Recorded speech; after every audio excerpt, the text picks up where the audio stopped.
Shalom.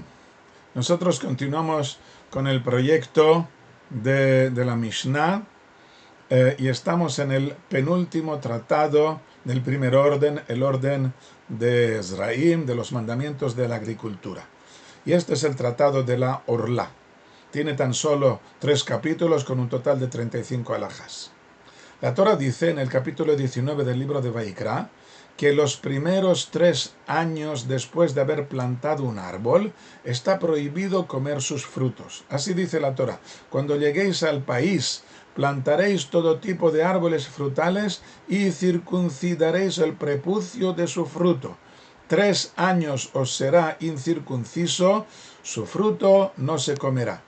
El prepucio tanto de los árboles como de la carne o del corazón, como dice el libro de Devarim, capítulo 10, versículo 16, en hebreo se llama orlá y significa obstrucción, algo que impide el uso correcto.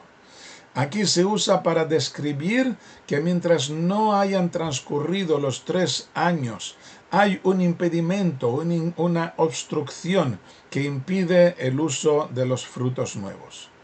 El cómputo de los años para este mandamiento se refiere al día de Rosh Hashanah, o sea que en esta fecha comienza el segundo o el tercer año después de la plantación.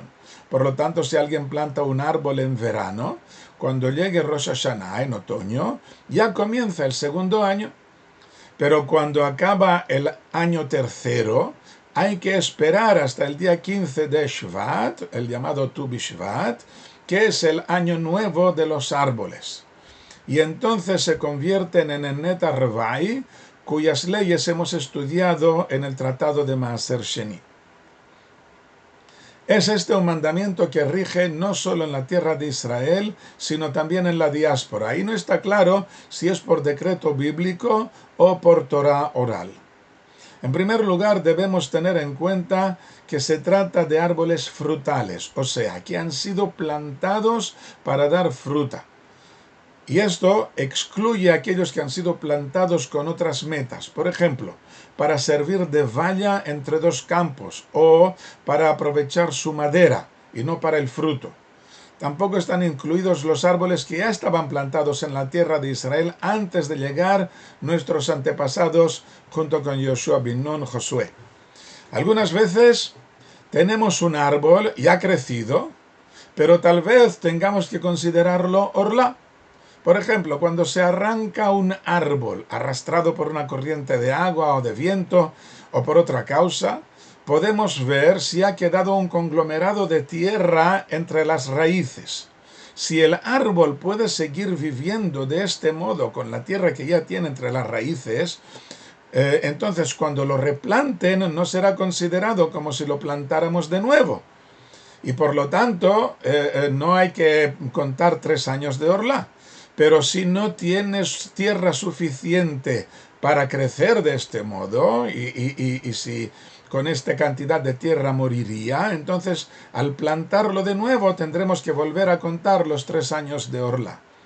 Igualmente, si un árbol fue arrancado pero quedó una raíz o más conectadas a la tierra, debemos comprobar si esta raíz tiene un tamaño suficiente para permitir que el árbol siga viviendo. Y si no, al replantarlo debemos comenzar de nuevo el cómputo de los 3 años de orlá. En el cultivo de las vides, para reproducir las vides, uno de los procesos es enterrar un sarmiento, una de las ramas, en una operación llamada acodo en castellano, para que crezca una nueva cepa. Debemos tener en cuenta que cuando el acodo comienza a sacar raíces, la nueva cepa se alimenta tanto de las raíces como de la cepa madre. Y entonces debemos saber si la nueva cepa se considera un árbol nuevo o si es la continuación del anterior. En caso de que la cepa madre quede desarraigada por algún motivo y tan solo el acodo quede indemne, entonces la cepa madre recibirá la edad de la cepa joven. Gran parte del tratado en los otros 2 capítulos habla de las posibilidades de que un fruto de orla se mezcle con otros frutos permitidos, o que haya un árbol orla en una plantación de árboles más viejos, o un sucedáneo de los frutos, por ejemplo, la cáscara o las peladuras de un fruto de orla, que se usen para tinte o para otras cosas, que se mezclan con otros objetos o con otros temas permitidos, de modo que es imposible saber cuál es el permitido y cuál es el prohibido. ¿Cuál será el porcentaje de la mezcla que nos permita comer indistintamente de los frutos? Siendo que la prohibición de orla no es tan solo de comer la orla, sino también sacarle cualquier tipo de provecho. Los sabios establecieron en un 1 por 200, o sea, un 0,5%. Cuando no alcanza esta proporción, el fruto sigue estando prohibido. Y la nueva cuestión será, ¿qué hacemos? ¿Tendremos que quemar toda la mezcla? ¿O bastará con elegir un representante, sacarlo solo a él y destruirlo, permitiendo el uso de todo el resto? La respuesta generalmente a estas preguntas es la primera respuesta, o sea que hay que quemarlo todo. Es una exigencia grave. La misma pregunta se presenta cuando se mezclan unos frutos prohibidos por otras causas, por ser frutos de trumá o de hametz en Pesach. Debemos saber qué ocurre no tan solo con la mezcla normal, sino también cuando se usa un alimento prohibido para fermentar otros frutos permitidos. Si juega aquí el porcentaje, o si a causa de la importancia de la fermentación para todo el producto, por poco que sea el ingrediente prohibido, entonces convertirá a toda la mezcla en prohibida. No solo esto, sino que nos preguntamos qué ocurre cuando la fermentación se produce por la intervención de un producto prohibido y otro permitido. ¿Hasta qué punto seguiremos teniendo en cuenta la intervención del ingrediente prohibido? Esta pregunta es muy interesante a vistas de los ingredientes de procedencia no kasher que se usan actualmente como colorantes o como para dar sabor a alguna comida o bebida que debería estar permitido. ¿Cuál es el porcentaje a tener en cuenta? ¿Qué ocurre cuando son varios ingredientes y solamente uno de ellos está prohibido? La respuesta es bastante compleja y exige el estudio a fondo de todas estas condiciones que aparecen precisamente en nuestro tratado. En estas Mishnás podemos ver principios halágicos muy relacionados con la kashrut, como por ejemplo dar sabor, o relación de 1 por 60, o por ejemplo uno prohibido y uno permitido que influyen juntos, etc.